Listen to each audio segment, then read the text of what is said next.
Assalamualaikum warahmatullahi wabarakatuh. Perkenalkan, nama saya Novita Anggraini, dosen bidang geoteknik di jurusan Teknik Sipil Politeknik Negeri Malang. Video ini dibuat sebagai salah satu syarat untuk pengajuan sertifikasi dosen pada tahun 2025. Video ini berisi unjuk kerja Tridharma Perguruan Tinggi PDD UKT-PT dalam bidang pengajaran. Mata kuliah yang akan disimulasikan pada video ini yaitu merupakan mata kuliah Rekayasa Fondasi 2 dengan tema yaitu Daya Dukung Fondasi Dalam. Mata kuliah Rekayasa Fondasi 2 terdiri dari 2 SKS dengan 16 kali pertemuan dan 4 jam per minggu. Berikut ini merupakan capaian pembelajaran lulusan Prodi. Yang pertama yaitu menunjukkan sikap bertanggung jawab atas pekerjaan di bidang keahliannya secara mandiri. Yang kedua yaitu menguasai konsep teoritis matematika dasar dan terapan, kemudian sains alam dan rekayasa, serta prinsip rekayasa untuk menerjemahkan dan mengkaji perencanaan teknis, detail engineering design, melaksanakan dan mengawasi proses konstruksi bangunan gedung, bangunan air, bangunan jalan, serta jembatan. Kemudian yang ketiga, menguasai prinsip dan teknik perencanaan rekayasa meliputi ilmu bahan, mekanik, mekanika teknik, mekanika tanah, serta sistem transportasi darat, hidrologi, rekayasa geoteknik, rekayasa jalan, struktur jembatan, serta bangunan gedung. Kemudian yang keempat yaitu menerapkan pemikiran logis kritis inovatif, bermutu, serta terukur dalam melakukan pekerjaan yang spesifik di bidang keahliannya, serta sesuai dengan standar kompetensi kerja bidang yang bersangkutan. Mampu menunjukkan kinerja mandiri, bermutu, dan terukur.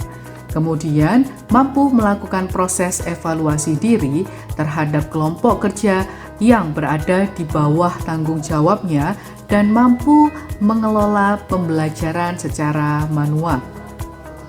Mampu menerapkan matematika terapan sains alam, sains rekayasa, dan prinsip rekayasa untuk melakukan kajian perencanaan, teknik rinci, pelaksanaan dan pengawasan bangunan gedung, air, bangunan jalan, serta jembatan.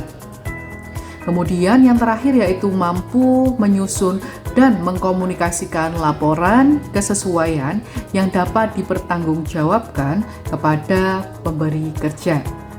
Kemudian ada lagi capaian pembelajaran mata kuliah yaitu CPMK. Yang pertama yaitu mahasiswa mampu menguasai materi, fondasi tiang, ujung tiang, dan gesekan tiang hingga kondisi konstruksi saat di lapangan.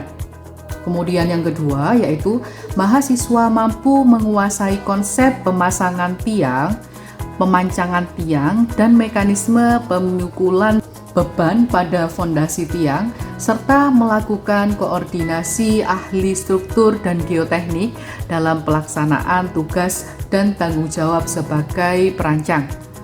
Kemudian yang ketiga yaitu mampu memahami kapasitas tiang, daya dukung tiang, dan beberapa metode empiris seperti metode Meyerhof, metode Vesic, Coyle, serta Castello. Kemudian yang keempat yaitu mahasiswa mampu memahami korelasi parameter tanah untuk menghitung daya dukung berdasarkan nilai uji SPT dan CPT, serta memahami tahanan gesek untuk berbagai jenis dan daya dukung fondasi tiang berdasarkan uji pembebanan atau pilot test.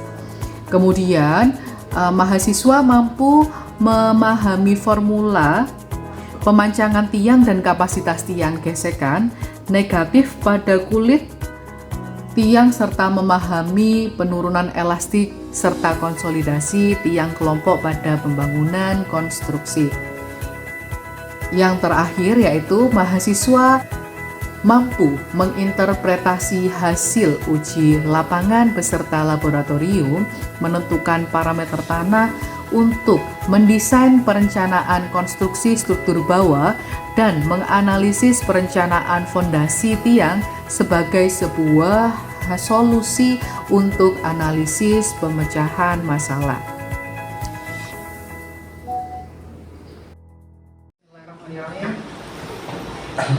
Assalamualaikum warahmatullahi wabarakatuh. Waalaikumsalam warahmatullahi wabarakatuh. Selamat pagi semuanya. Pagi. Baik, gimana kabarnya hari ini? Oke, hari ini kita akan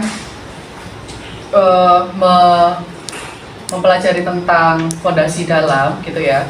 Jadi perkenalan terlebih dahulu ya mungkin ya, bahwa kalau kemarin semester lalu kita sudah mempelajari tentang fondasi dangkal kayak gitu. Nah, untuk pertama kalinya saya ingin mengupdate terlebih dahulu kalian. Abdullah Putra Dwi Kurniawan, Hadir, Bu. Abdullah Gimnasia, Hadir, Bu. Agung Wijayanto, Hadir, Bu. Ayu Selvinur Febriana, Dava Gulam, Hadir, Bu. Dwi Oktavian, Hadir, Bu. Diah Kinarsi Galoka, Evilia Isma, Eka Krisnanda, Hadir, Bu. Fernando Rama, Hadir, Bu. Malika Nuriski, Hadir. Meisya Wulan, Hadir. Miftah Faris, Hadir. Muhammad Fahril, Hadir, Bu. Nanda Gita Febri, Novansa Tri Ramadhani, Hadir, Bu. Rahmadatul Anissa, Hadir. Satria Manggala, Hadir, Bu. Zaidan Lazwadi. Hadir. Oke, masuk semuanya ya kalau gitu ya. Nah, untuk sebelum kita memulai awalan fondasi dalam ini, saya ingin mereview terlebih dahulu ya jadinya. Yang pertama mungkin kita semester lalu sudah mempelajari tentang fondasi dangkal gitu kan. Nah, kira-kira masih ingat atau tidak fondasi dangkal itu syaratnya apa kira-kira? DF per B kurang dari 4. Oke. DF Per B kurang dari 4. DF per B-nya kurang dari 4, iya betul ya. Jadi DF itu apa sih kira-kira, masih ingat? DF itu apa? Iya, kedalaman dari mana, diukur dari mana ke mananya? Dari muka tanah sampai ke dasar fondasi. Oke, betul. Jadi kalau dulu di fondasi dangkal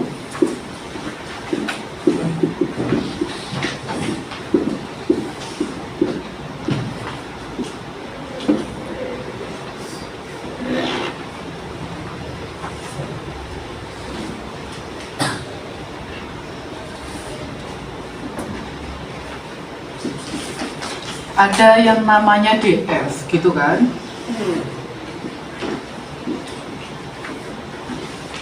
Nah, jadi DF itu merupakan jarak dari muka tanah sampai ke dasar fondasinya, kayak gitu. Nah, nanti kita akan mengganti parameternya DF ini jika di fondasi dalam, itu tidak DF lagi, melainkan nanti diganti dengan L, seperti itu. Gitu.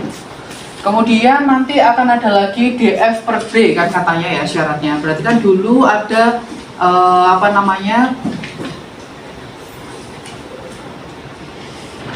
parameter B. Jadi B itu merupakan lebar fondasinya, kan seperti itu. Jadi syarat untuk fondasi dalam yaitu nilai DF per B-nya kurang dari 4 gitu. Yang semester lalu. Nah, untuk semester sekarang ini nantinya kita akan membahas tentang fondasi dalam. Pasti syaratnya akan berbeda dengan fondasi dangkal ini tadi, kan gitu ya. Nah, oke, sebelum itu kita cek dulu untuk babnya. Nah, ini ya jadinya untuk fondasi dalam nantinya, maka fondasi dalam itu DF per B-nya lebih besar nilainya daripada 10, seperti itu. Oke. Jadi ada dua sebetulnya. Yang pertama yaitu nilainya 4 sampai 10. Ini namanya fondasi dangkal. Kalau yang ini namanya fondasi sumuran. Kalau yang ini DF per B-nya lebih besar daripada 10, itu namanya fondasi dalam. Nah, kira-kira kalian apa sudah pernah bertemu dengan fondasi dalam atau sudah pernah tahu kira-kira sudah pernah magang mandiri terus kemudian bertemu secara langsung fondasi dalamnya itu sudah pernah kira-kira? Sudah pernah. Kira-kira fondasi dalam ini apa perbedaannya dengan fondasi dangkal? Coba ada yang bisa bantu menjawab kira-kira? Apa perbedaannya dengan fondasi dangkal? Gak apa-apa. Apa coba? Atau mungkin fondasi dangkal untuk apa kayak gitu mungkin? Coba. Ada? Silakan, boleh. Mungkin kalau untuk fondasi dalam itu dia untuk menopang bangunan-bangunan dengan lantai yang lebih dari 4. Oke, betul. Lebih dari 2 atau 4. Mungkin untuk upper structure yang besar-besar gitu ya. Oke, betul. Kalau fondasi dangkal kenapa memang strukturnya harusnya? Untuk menopang yang gimana? Kayak biasanya rumah 2 lantai. Oke, untuk rumah tinggal sederhana kayak gitu ya jadinya ya. Jadi untuk sudah betul ya kalau misalkan kita melihat karena namanya saja dangkal gitu kan ya, pasti tidak dalam gitu kan. Karena dangkal itu kan ya cetek kayak gini ya. Jadinya dari sini ke sini mungkin berapa sih kayak gitu. Tidak mungkin lebih besar daripada 10 meter, 5 meter aja itu udah nggak mungkin sekali seperti itu. Jadinya yang dangkal ini memang khusus untuk rumah tinggal sederhana atau bangunan-bangunan yang sederhana gitu biasanya. Nah, kalau yang fondasi dalam ini memang dikhususkan untuk upper structure atau bangunan struktur atas yang besar-besar seperti jembatan, seperti gedung kita ini teknik sipil lantai 8 itu pastinya menggunakan fondasi dalam seperti itu. Nah, kalau misalkan kita nggak pakai fondasi dalam, lah gimana? Masa gedung 8 lantai ini nantinya pakai fondasi dangkal, kira-kira kuat nggak kira-kira? Pastinya nggak kuat kan kayak gitu. Nah, makanya ada fondasi dangkal dan fondasi dalam. Nah, syaratnya adalah DFB-nya adalah lebih besar daripada 10 gitu. Nah, sekarang pertanyaannya adalah jika dia nilai DF per B-nya itu antara 4 dan 10, itu dia dikategorikan fondasi sumuran. Sedangkan fondasi sumuran ini termasuk fondasi dangkal atau fondasi dalam? Kira-kira.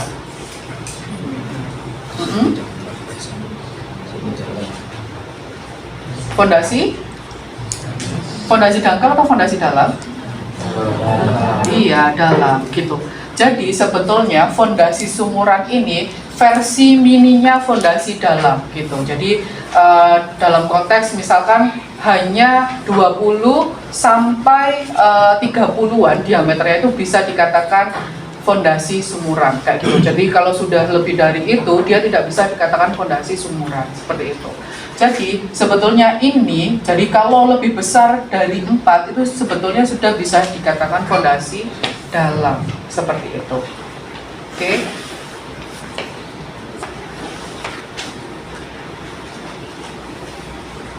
Nah, ini untuk capaian pembelajarannya, pastinya kita nanti bisa mempelajari tentang jenis, kemudian fungsi dari fondasi dalam, kemudian untuk menghitung daya dukung beserta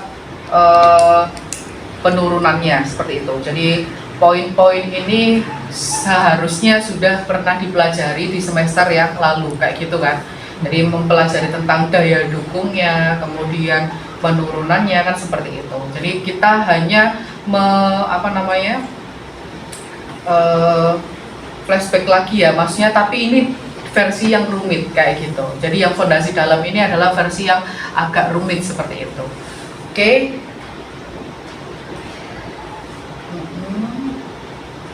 Nah, kira-kira selain dari itu tadi ya, berarti perbandingan dari fondasi dangkal dan dalam nih. Berarti kira-kira kalian sudah pernah mengetahui nggak kalau di lapangan itu seperti apa cara atau metode pemasangannya kira-kira? Sudah ada pernah yang tahu kira-kira macam-macam fondasi dalamnya kira-kira? Sudah. Apa saja kira-kira? Yang pakai HSPD. Oke, hidrolik itu ya, hidrolik pancang itu yang paling terbarukan ya itu ya. Terus kemudian ada apa lagi kira-kira? Pakai jetting pile. Pakai apa? Jetting pile ya, itu ya sama aja kayak bor ya, bor pile. Terus kemudian ada apa lagi? Hammer. Kenapa? Hammer. Iya, hammer itu ya. Sebenarnya memang jadi dari macam-macam pelaksanaan metode di lapangan harusnya memang saat ini lebih lebih up to date gitu ya, lebih up to date. Jadi tidak hanya ini saja, ternyata pancang pun yang notabene tidak ramah suaranya, tidak ramah getarannya, ternyata sekarang itu lebih ramah pun juga. Tadi HSPD. Nah, itu hidrolik. Jadi dia itu tidak di hammernya tidak dijatuhkan gitu, tidak dijatuhkan dari ketinggian yang tertentu. Jadi dia lebih ramah. Iya, jadi gitu ya. Ada hidroliknya, jadi lebih ramah seperti itu. Nah, makanya kalau kita melihat di lapangan itu sebetulnya memang lebih kompleks ya, jadi lebih unpredictable seperti itu. Jadi ada yang pertama tiang pancang gitu kan, metodenya menggunakan pancang termasuk SPD tadi gitu ya. Kemudian ada tiang bor yang seperti itu, bornya pakai jetting itu juga bisa. Itu sebetulnya dilihat dari jenis tanahnya. Mungkin kalau pasir dan lempung nanti akan beda seperti itu. Jadi dua-duanya mana yang lebih cocok nih untuk jenis tanah yang pasir atau jenis tanah yang lempung seperti itu. Kemudian yang terakhir adalah sumuran. Nah, kalau kita lihat seperti itu ya memang ya. Kalau di lapangan yang tadi unpredictable tadi ya kan. Belum lagi kalau hujan. Kalau yang seperti itu tergenang air seperti itu, kira-kira apa yang kalian lakukan? Apakah langsung tetap dicor ataukah tetap harus dibuang dulu nih kira-kira airnya? Diwatering dulu. Iya, diwatering. Kira-kira menggunakan alat apa kira-kira? Pakai pompa. Iya, betul. Kita harusnya sewa pompa dulu ya. Atau mungkin punya pompa di perusahaannya ya harusnya dipompa terlebih dahulu. Karena kalau di lapangan ya seperti itu, kita tidak bisa memprediksi hal-hal yang di luar kendali kita, misalkan kayak bencana alam, iklim seperti itu maksudnya kita tidak bisa reka-reka langsung oh ya kayak gini. Kalau hitungan memang kita bisa gitu kan, tapi di lapangan enggak seperti itu. Oke. Untuk dari sini ada yang tanyakan terlebih dahulu kira-kira? Belum. Oke.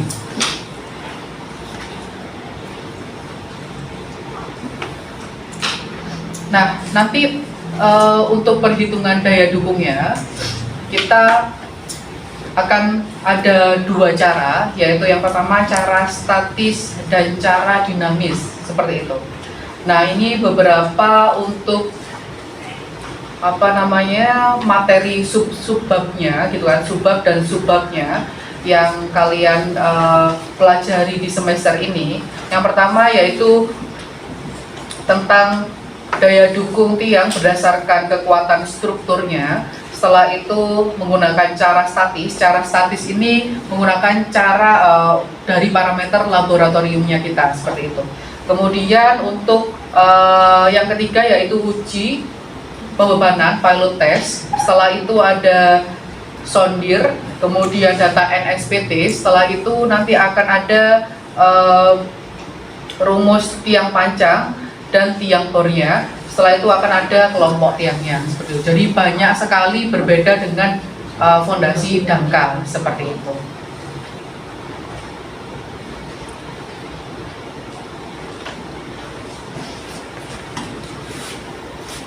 Nah, yang saya maksud tadi untuk di fondasi dalam yang akan berubah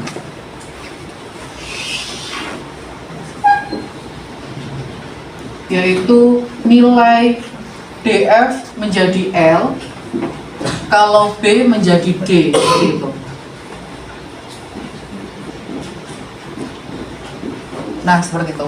Dan nanti kita akan mengenal daya dukung kalau di fondasi dangkal itu namanya QU kecil ya, gitu kan? QU kecil 1,3 CNC gitu kan ya. Kemudian ditambah Q, NQ ditambah dengan 0,5 B. Masih ingat apa kira-kira? Gamma dan N gamma, kan gitu ya. Nah, ini adalah caranya Terzaghi, metode Terzaghi seperti itu kan. Kalau nanti kita itu ini kan hanya ada satu ya. Tetapi kalau untuk fondasi dalam nanti kita akan bagi menjadi dua daya dukungnya, yaitu daya dukung ujung tiang dan daya dukung selimut tiang seperti itu. Di manakah posisinya? Jadi nanti daya dukungnya itu di sini. Ini namanya KP atau daya dukung ujung tiang. Kemudian kalau QS itu di sini. Jadi QS itu merupakan selimut tiang. Jadi misalkan ini ada tiang pancang atau tiang bor, itu tiangnya ini ya selimutnya itu ya sepanjang tiang ini, seperti itu.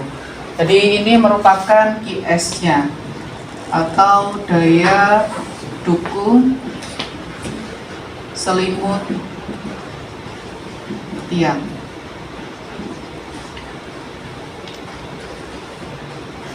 Untuk daya dukung batasnya, rumus umumnya yaitu QP ditambah dengan QS, seperti itu. Nah, jadi untuk daya dukung ultimate bearing capacity atau daya dukung maksimumnya itu merupakan daya dukung ujung tiang ditambah dengan daya dukung selimut tiang. Dengan ini tadi bisa dihitung menggunakan metode yang tadi banyak-banyak tadi tuh. Bisa dari pilot test, kemudian data laboratorium, data NSPT, kemudian data GPT dan lain sebagainya seperti itu. Dari sini ada yang ditanyakan terlebih dahulu kira-kira? Belum?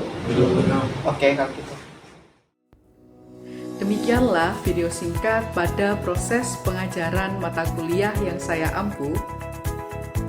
Semoga dapat memberikan gambaran mengenai kinerja yang saya lakukan, khususnya pada mata kuliah Rekayasa Fondasi 2. Terima kasih atas perhatian yang diberikan. Saya mohon maaf jika ada kekurangannya. Wassalamualaikum warahmatullahi wabarakatuh.